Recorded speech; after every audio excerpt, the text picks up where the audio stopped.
It's your spine, the reflexologist says, pointing to my neck and shaking his head. C4 and C5, no good. Your body's braced very bad for a very long time. Is it the fibromyalgia, I ask? It plagues me. The burning feet, the muscle aches, the tiredness. He shakes his head and balls his hands into fists, so tight.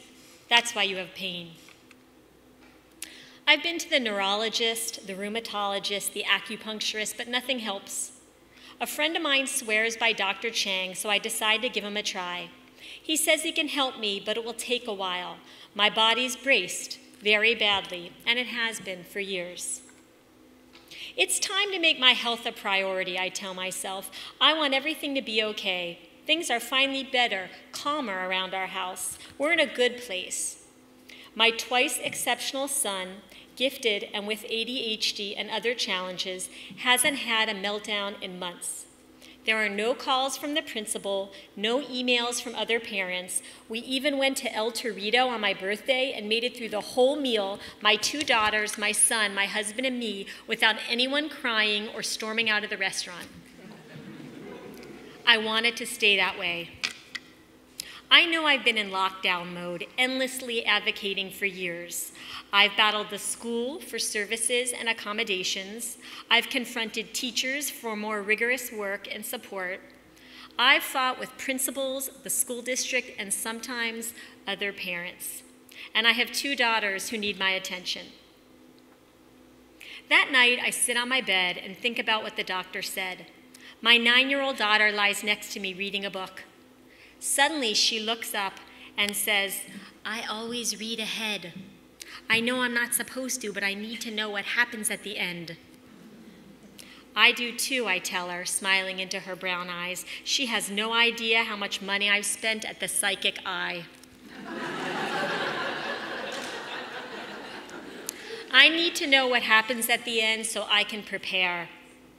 I often characterize our house as a war zone, and I'm the soldier, commanding officer, frontline medic, and PTSD veteran.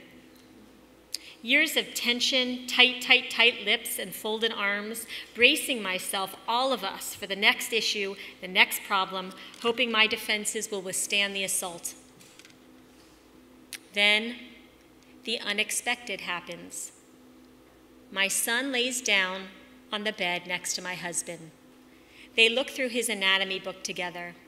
My daughter curls up under my arm. Everyone is together and nothing is wrong.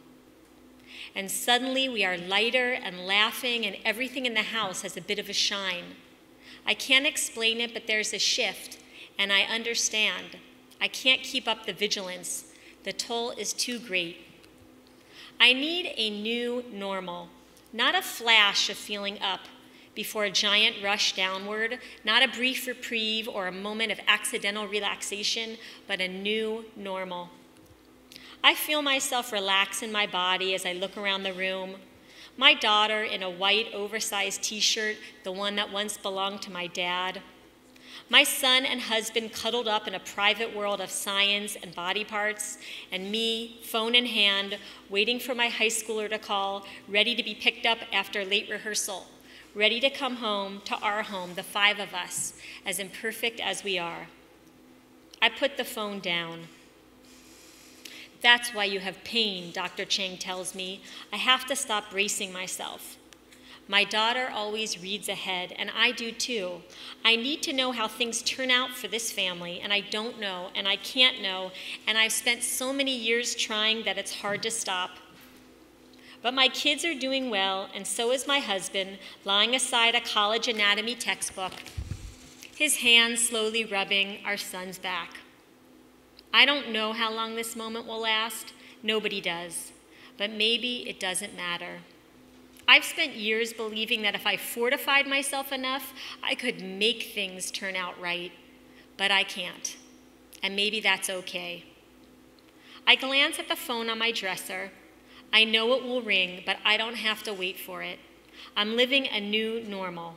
When my daughter calls, I'll get up, go find my keys, and pick her up from school. But for now, I tell my kids and my husband to move over, kick off my shoes, and lay down next to them on the bed. Thank you.